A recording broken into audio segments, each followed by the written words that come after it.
รถเต้จ้ะ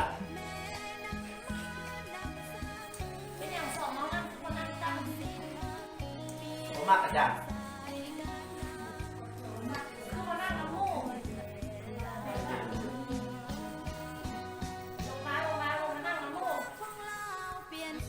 โดย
เวลาผ่านไป2 เดือน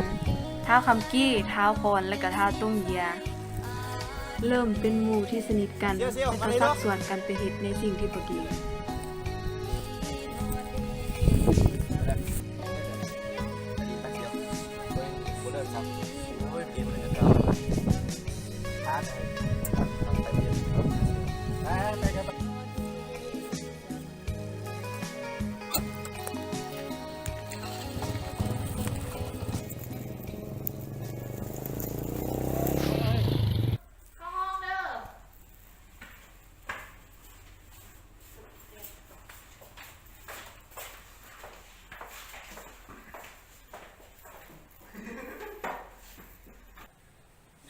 นมาเมื่อนี้กับมัดซ้ำนี้เนาะอาจารย์ยังให้พวกน้องอันกลับบ้านกลับเฮือนไปค้นคว้าบทเรียนตื่มอีกโดยอาจารย์ท้าวพรท้าวคำกี้ท้าวต้มเบียร์ต้นห้องพี่น้องรู้บ่ว่าเขาจะเอาไปใส่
พ่อแม่ของเงินแน่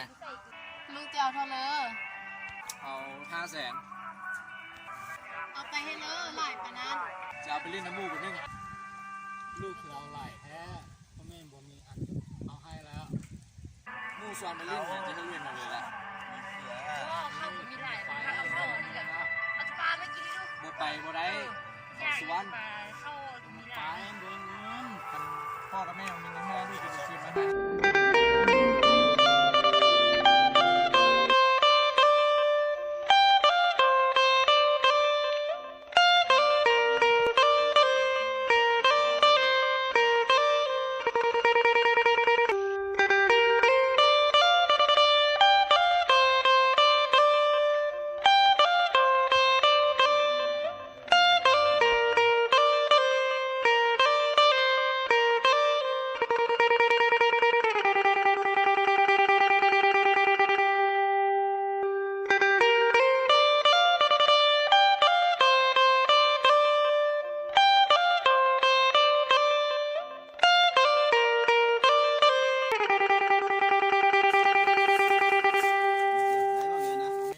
พ่อแม่บอกเฮ้ยกูมีเงินละ อันกูเลี้ยงมึงปะ อะไรมึงคิดเนี่ย กูเลี้ยงเลยสิ ไป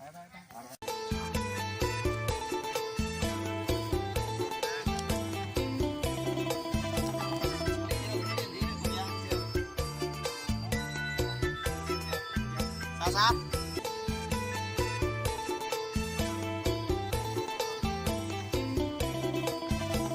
เอาเบียร์ส่งเลยครับสั่งงานเล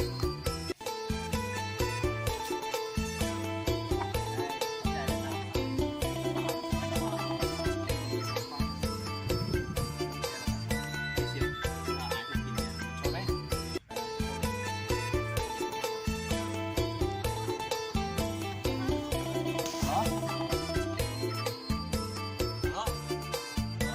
ที่ไซส์ตอนนี้ ยิ้มกันนะ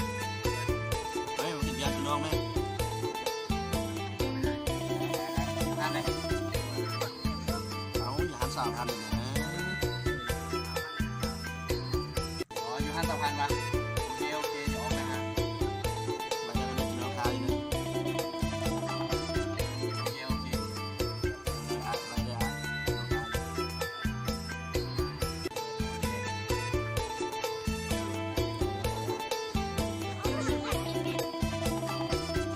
ไม่สบายใจเฮ้ยเฮ้ย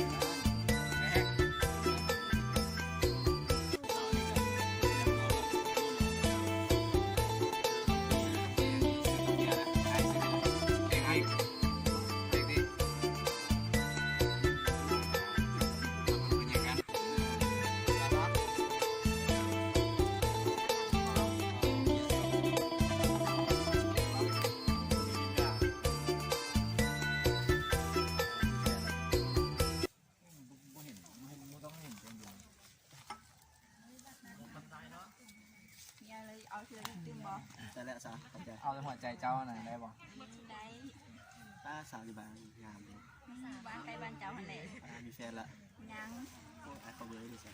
เบิ่งบ่ให้บ่ได้เด้อ ป้าสาวใจดำเลย ที่คุย ตั เนี่ วย เลขได้ เนี่ยที่จะหาเลย เด้อ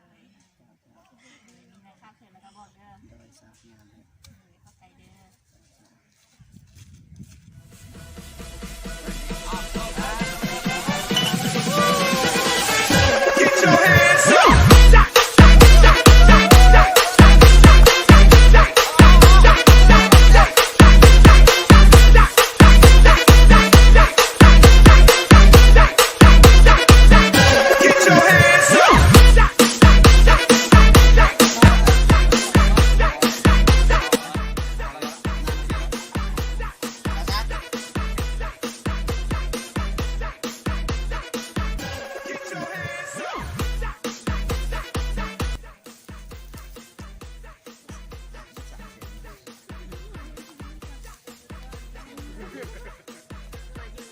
ชื่อเดี๋ยวเชียว ตัดไปหาเสียวมึงจ่ายได้เสียวเลย เอาเมื่อกี้สู่ว่าสู่จีใจ เอาเสียวกระจายอันเดียวก็เอามากินอันเดียว เอาลืมง้อนอันนี้ว่ะ เอาเสียวบัวาที่เจอดำมันนี้จ่ายอันเดียวก็เอามากินอัน เมื่อ เดี กี้ ยว ผมบอกสู่แล้ว เอาที่นั่นเลยเอาเสียว ใจไม่ใจแต่เทือนเดียวนะเซล กูว่ากูของเงินนะพ่อนะแม่มาได้สู่จีใจสู่บอกเลยนั้นเอาเฮ้ยสู่ตอนมาสู่ว่าสู่จีใจนะเอา โอ้เสียว เฮ้ย จ่ายอันเดียวเสียว ไม่เลยว่าเรื่องนี้ว่ะตอนสู่ กู กู กับว่า สู่ตอนมาสู่ว่าสู่จีใจ บัวกินอันเดียวจ่ายอันเดียวก็เสียว กูว่าก่อนนั้นกูของเงินนะพ่อแม่มาได้ เอากูก็กูบ่มีนะเสียวเอามึงจ่ายมึงจ่ายมึงจ่าย เฮ้ยเรื่องนี้ป่ะเอาเฮ้ยเรื่องนี้ป่ะ เด็กสุด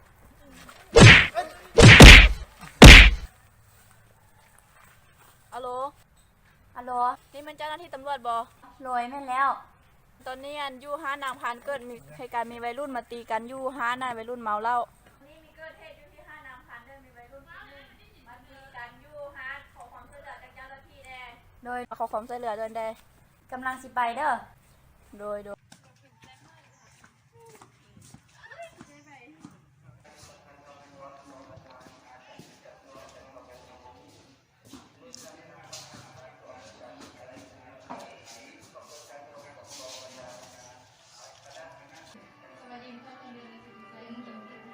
เนื้อได้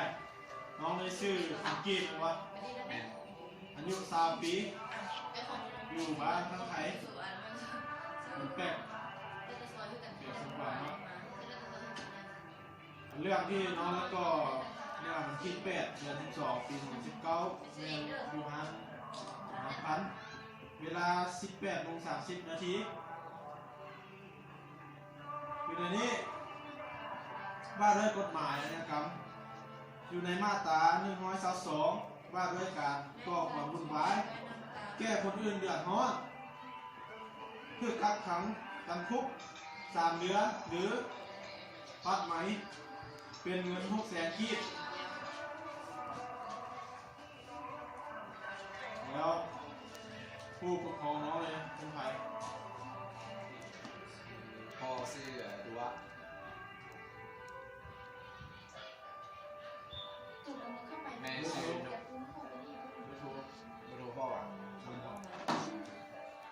เม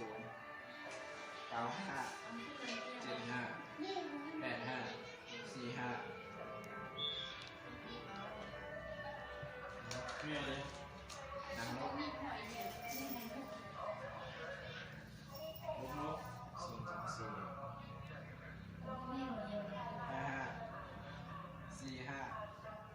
ครั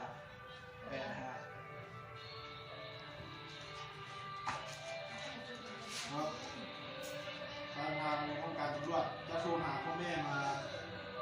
ดูเดี๋ยวดูก่อนว่าเป็นยังไงถ้าหากว่าบ่มีเงินมาทำบุญกันจะดูของบุญอยู่ใน3 เดือน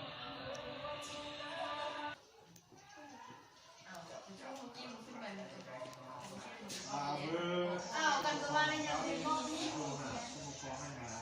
ทำกัน ติ้งสนใจก็ ตัวเงินห่างไว้สู้ไม่ได้นะ ฮัลโหลนี่เป็นผู้ปกครองของท้าวคำกี้บ่โดยลูกเจ้าได้ก่อเหตุตีกันอยู่หันแล้วถือกันพวกเฮาคุมตัวมาอยู่ห้องการตำรวจ อยากให้เจ้ามาพัวพันนำทางห้องการเฮาด่วน สบายดี นั่งดีแล้วให้คือบุญมิ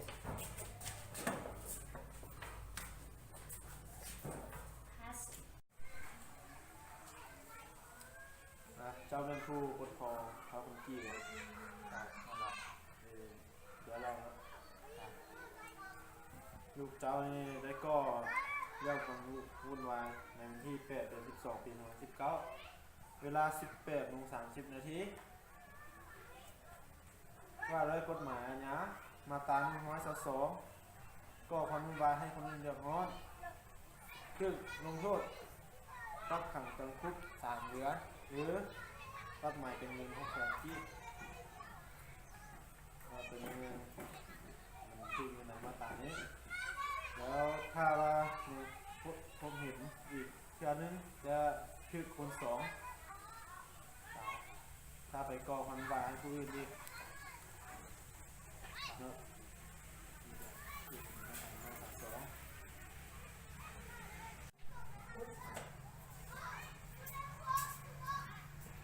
นำตัวครับเมื่อกี้เข้ามาหาผู้ปกครองแล้ว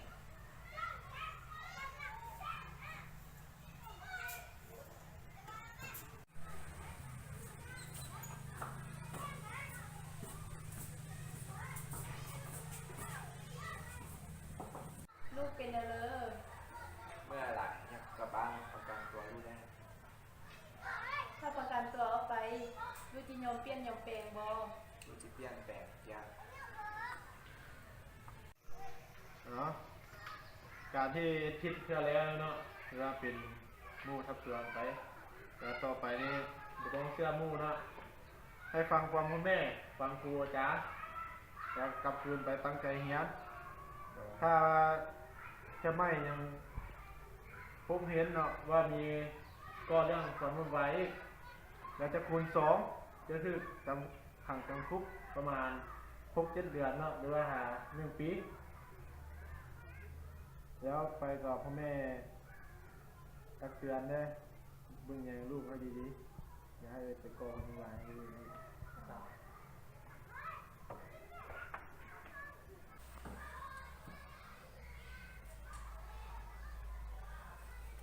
เสียงนี้คำพูดกันอยู่ครับ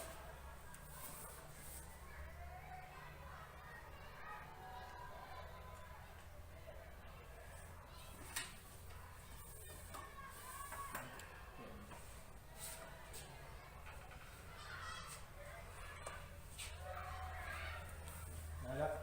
กระจายนี่น้องหน่อยครับขอบใจครับ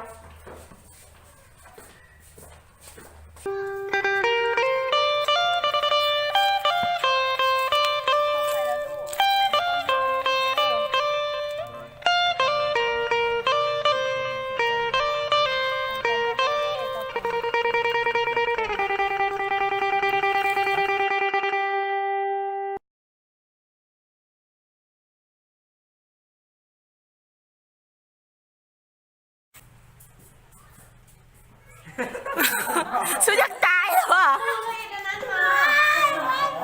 โอ้ย ลูกเป็นอะไรอย่างนี้มีนักเรียนโอ้ยมันจะดีไหม